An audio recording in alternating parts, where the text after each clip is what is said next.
Hey, David, good to see you. Hi Dirk, nice to see you again. It's been a while. Yeah, it has, absolutely. It was about a year ago that you did the TEDx Luxembourg City conference for us. In fact, It's been a year almost, yeah. yeah, so June of last year, which is, in fact, we were supposed to have an event this June, but as it turns out, we can't.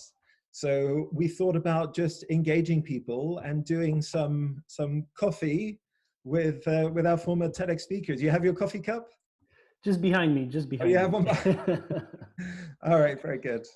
So David, we asked you to come at the time to come and talk about artificial intelligence at our TEDx Luxembourg City event, and sort of the skills necessary, because you're very savvy in the field of education, and I understand you're back in full-time education now. Yeah, I mean, I like to practice what I preach, and I did end my talk with the focus on continuous learning, and that's what I did after finishing my project at Google at the end of last year. I decided to go back to full-time studies, at least until June, to do a master's in EU affairs at the College of Europe in Bruges. So I'm doing this full-time, but I'm also still working part-time, but for a different organization. Right. So, okay, where were you when this all happened? Because I understand you've gone back to Romania now. It's actually quite a funny story. I mean, I know we don't have a lot of time, but just to give you a brief overview, I was actually in a yoga retreat, a silence retreat, when this whole pandemic craziness happened. So imagine me being there without access to internet, phone for 5 or 6 days, and then on a Sunday, literally waking up to texts from my family telling me to come back home, emails from the university telling us that, school is over and we're doing everything online now. So I was a bit shocked to say the least. And I went back from the yoga retreat to my accommodation in Bruges, packed everything, and the next morning I was back to Romania. And I'm happy I did this because it was quite close for the borders to be close in both Belgium and Romania. So I did manage to escape in time, as I like to say. So your yoga retreat was in Belgium? It was in Belgium, in a remote part of Belgium. Right. Oh, very good. So okay, you said your university said that they were closed down, but what does that mean now? So you're locked in at home. There's no more education. What's happening? So basically, as many other schools and universities around the world, College of Europe has closed its doors in a sense because there's no longer any face-to-face classes.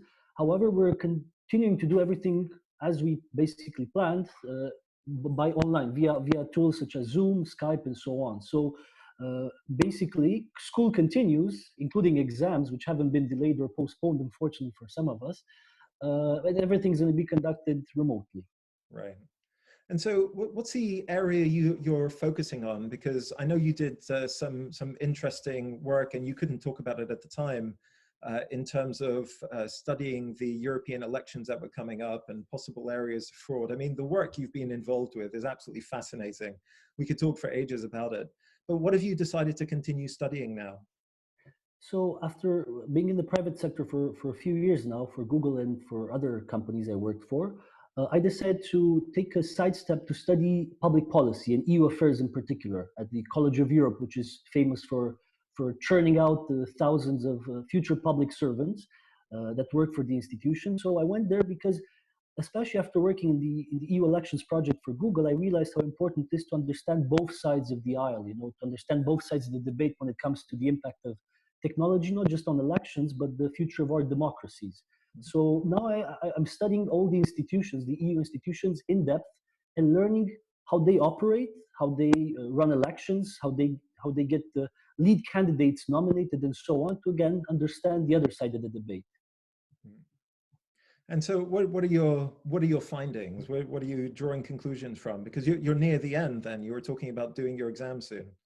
Yeah, I'm close to finishing this master's. So my first impression is, and it's probably the impression I had even before joining, is that yes, the EU institutions are quite a complex beast, pretty bureaucratic, hard to understand and grasp even for people working there, because we did have a chance to interact with many members of the European Parliament and civil servants. But it's a fascinating organization, or series of institutions actually. And I learned that there's a lot of room for improvement. At the same time, there's plenty of things to learn from the EU institutions. And when I say learn, I mean other governments and such organizations around the world can come to Europe and learn, especially when it comes to AI and digital technologies that are implemented even now as we speak in the way decision makers at the EU level communicate. You probably have seen on the news how MEPs now run all their parliamentary meetings via Zoom calls or other obviously internal tools. So it's something which not many governments around the world have managed to do so effectively as European decision makers. So, I mean, there's of course a whole lot of things going on in the EU, especially at a political level. And I think were we to start talking about Brexit and whatever else, we'd be here for many days. So that slightly aside, you know, you hear a lot of naysayers and doomsday predictors that the EU may not necessarily come out of this in any form of the same way, or because clearly, you know, the Brexit that's not an easy thing to happen to the EU. And of course, this pandemic now and the I'd say economic slowdown, but you know, we could be looking at something pretty harsh coming out of this. What do you see? Are you more optimistic, or are you slightly pessimistic about what could happen here?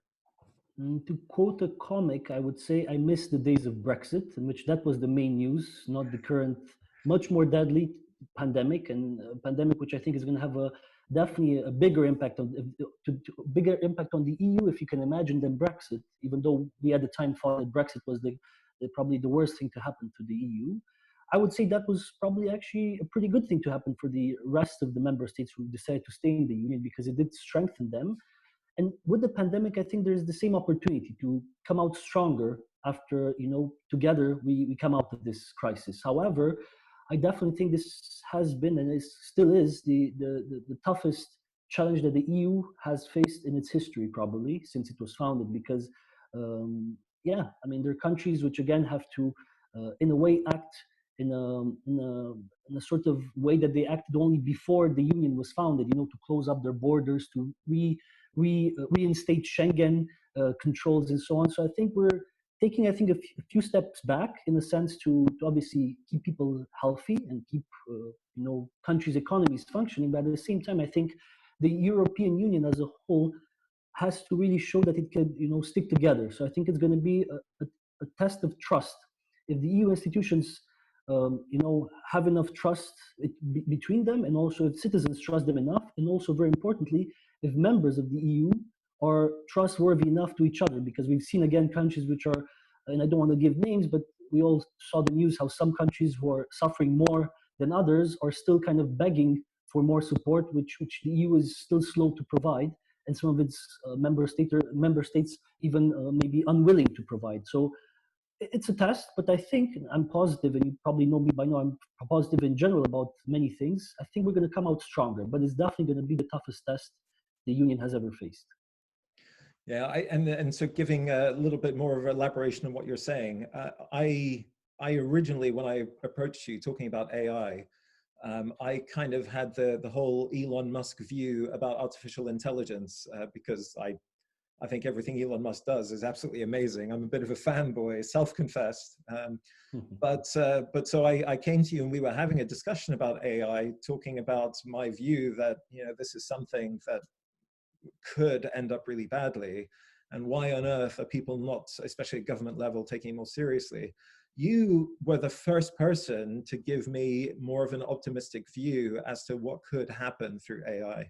And actually, that conversation is what led to your TED Talk. So I'd certainly recommend, if anybody hasn't seen that TED Talk, to go and have a look at it. It's brilliant, because it was the first time that somebody who's unbelievably skeptical about what could happen, like me, it's the first time that I approached it from a much more optimistic viewpoint. And actually, I've adopted that stance now. You mentioned a lot about, in your TED Talk, about education. So if I could just bring this back a little bit, really the idea is to, what is it that we can tell the Luxembourgish audience that are watching this, and the European audience, possibly even broader, TED fans, let's say that. What is it that you think that they could get out of this whole pandemic situation, especially from the optimistic viewpoint that you have, with regards to education. Do you see this entire situation as being an opportunity?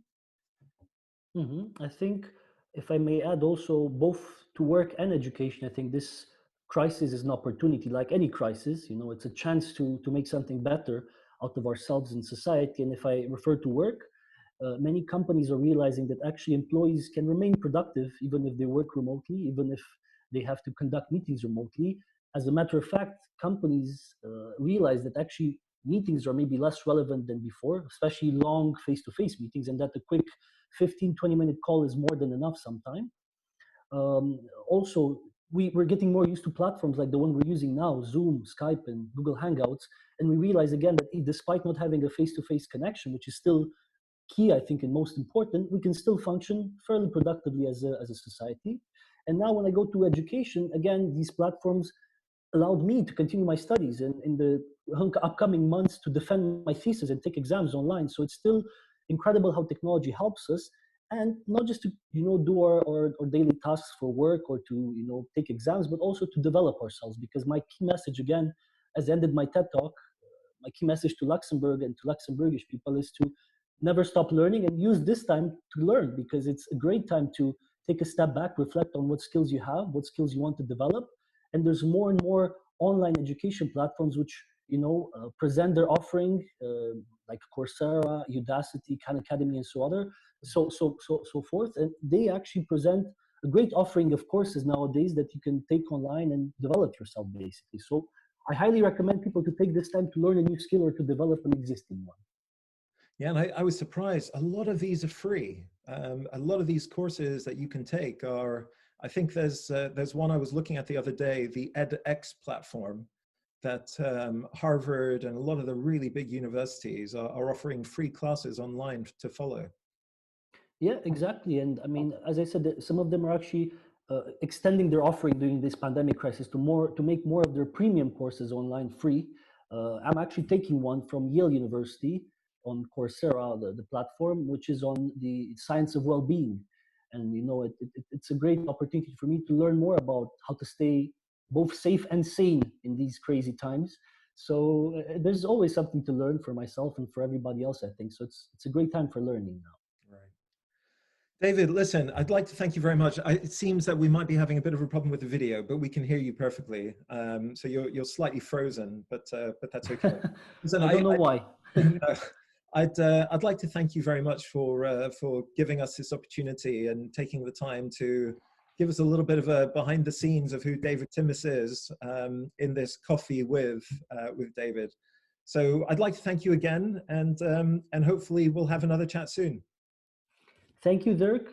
Stay safe, and yeah, hopefully talk again soon in face to face, ideally. Excellent. Yeah, absolutely. Talk to you soon. Ciao. Bye-bye.